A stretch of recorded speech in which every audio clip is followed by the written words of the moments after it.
अब तक हमने पाठ 1 पूरा कर चुके हैं और आज हम हैं अध्याय 1 के अभ्यास प्रश्नों के बारे में जानकारी प्राप्त करेंगे। तो यहाँ पर देखिए, अभ्यास 1 का सबसे पहला प्रश्न है, निम्न तापमानों को सेल्सियस इकाई में परिवर्तित कीजिए। जिसमें आपको ये जो क्वेश्चन है उसमें दिया गया है 300 केल्विन।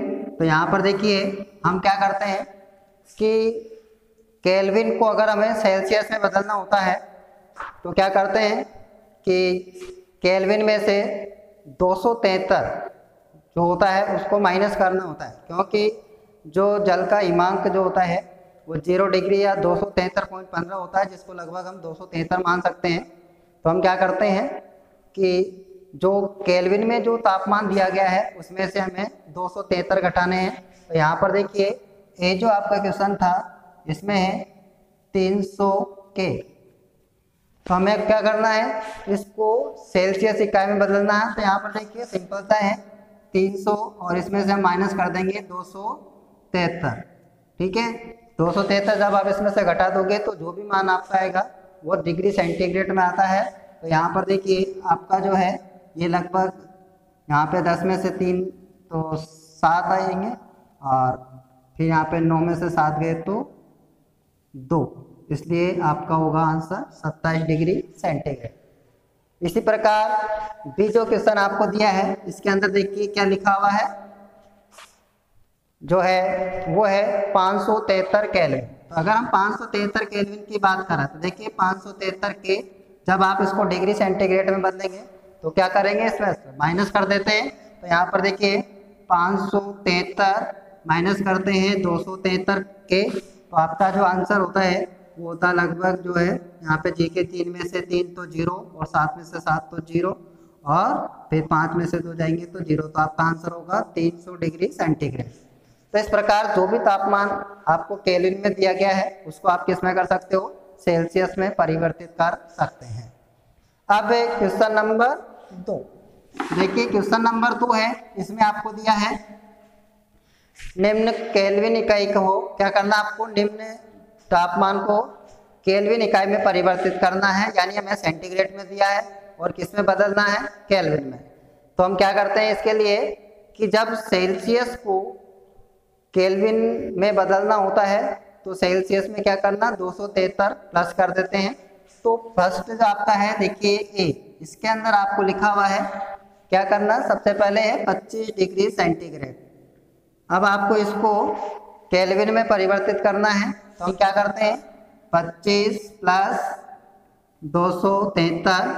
जब आप इसमें 273 ऐड करोगे तो देखिए आपका जो टेम्परेचर होगा 5 और 3 आपका हो जाता है 8 और 7 और 2 9 और 2 के 2, तो ये आपका कन्वर्ट हो गया और हम इकाई लिख देते हैं 298 केल्विन होता है। इसी प्रकार देखिए बी जो आपका क्वेश्चन है उसका अंदर जो मान दिया गया है वो आप देखेंगे कितना है, 373 डिग्री सेल्सियस है। और जब आप इसको केल्विन में बदलेंगे तो क्या करोगे, तो यहाँ पर देखिए 373 इसमें हम प्लस कर देते कितना, 273। तो आपका आंसर होगा 3 और 3 आपको हो जाते हैं 6, उसके बाद 7 14 हासिल का 1 होगा, 3 और 3 6, तो आपको हो जाता है 646 केल्विन। तो इस प्रकार से हम क्या है सेल्सियस को आसानी से केल्विन में परिवर्तित कर सकते हैं। तो ये तो था आपका दूसरा क्वेश्चन। अब इसके बाद में देखिए आपका है तीसरा क्वेश्चन।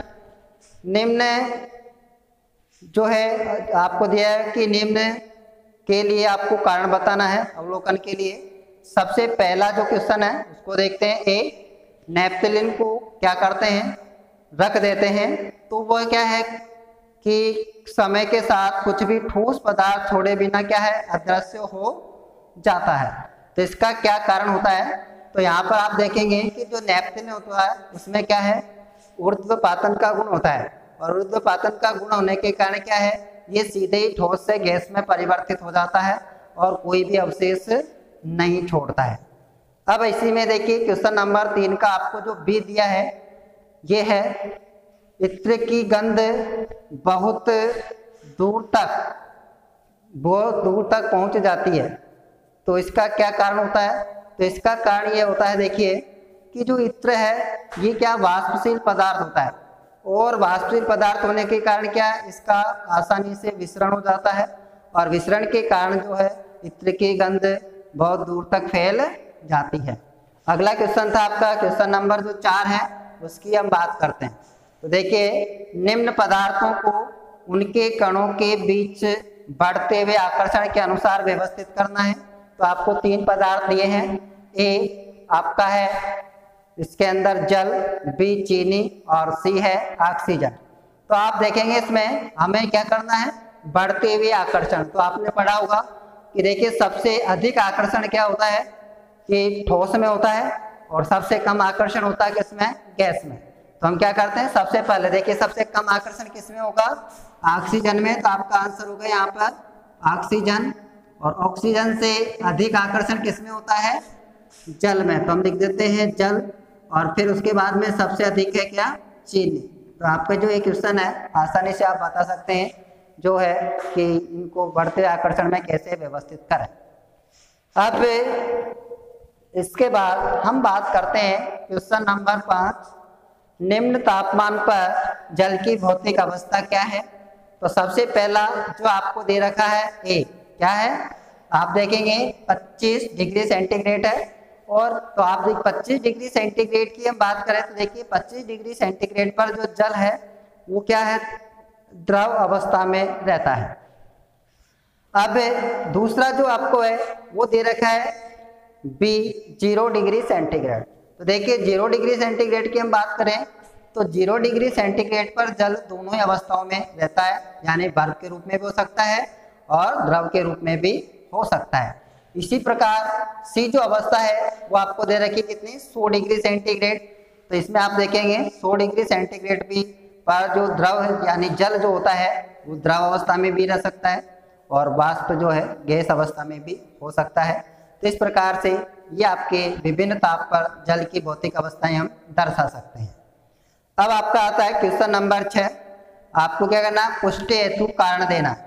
पहला इसका क्वेश्चन देखिए ए, जल कमरे के ताप पर क्या होता है, द्रव होता है। क्योंकि अब क्यों होता है, तो इसका कारण क्या होता है, देखिए जो जल है इसका हिमांक क्या है, 0 डिग्री सेंटीग्रेड है, और इसका जो क्वथनांक होता है वो लगभग होता है 100 डिग्री सेंटीग्रेड होता है। तो इसलिए क्या है, जल की कमरे के ताप पर जो भौतिक अवस्था होती है वो द्रव होती है। अब बी जो क्वेश्चन है हम उसकी बात करें तो बी में आपको दिया गया है कि लोहे की अलमारी, देखिए लोहे की अलमारी कमरे के ताप पर क्या होती है, ठोस होती है। तो इसका कारण क्या होता है कि लोहे का जो गलनांक है वो कमरे के ताप से क्या होता है, बहुत अत्यधिक होता है। यानी कि हम बात करें तो देखिए लोहे का जो गलनांक होता है लगभग 1538 डिग्री सेंटीग्रेड होता है, और ये अत्यधिक तापमान है। तो सामान्य जो कमरे का तापमान होता है वो लगभग 25 डिग्री के आसपास हम मानते हैं। तो इसलिए क्या है, लोहे की अलमारी जो है इस ताप पर ठोस अवस्था में होती है। अब आपका क्वेश्चन नंबर 7, 273 केल्विन पर बर्फ को ठंडा करने पर तथा जल को इसी तापमान पर हम ठंडा करते हैं तो शीतलता का प्रभाव अधिक क्यों होता है।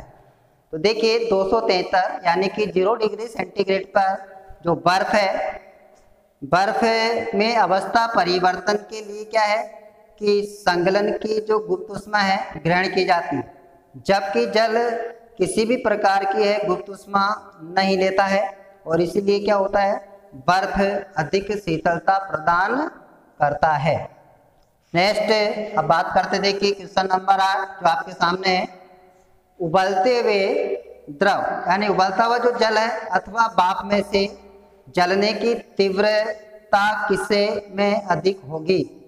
तो आप देखेंगे भाप में जलने की तीव्रता अधिक होती है। क्यों होती है, क्योंकि यहाँ पर आप बात करें 100 डिग्री सेंटीग्रेड तापमान यानी कि लगभग 373 केल्विन होता है। तो इस ताप पर क्या होता है, वाष्प में गुप्त ऊष्मा जो होती है वो क्या है, अधिक पाई जाती है, और इसी कारण क्या होता है, गुप्त ऊष्मा अधिक होने के कारण उबलते हुए जल की तुलना में जो भाप होती है उसमें जलने की तीव्रता अधिक होती है।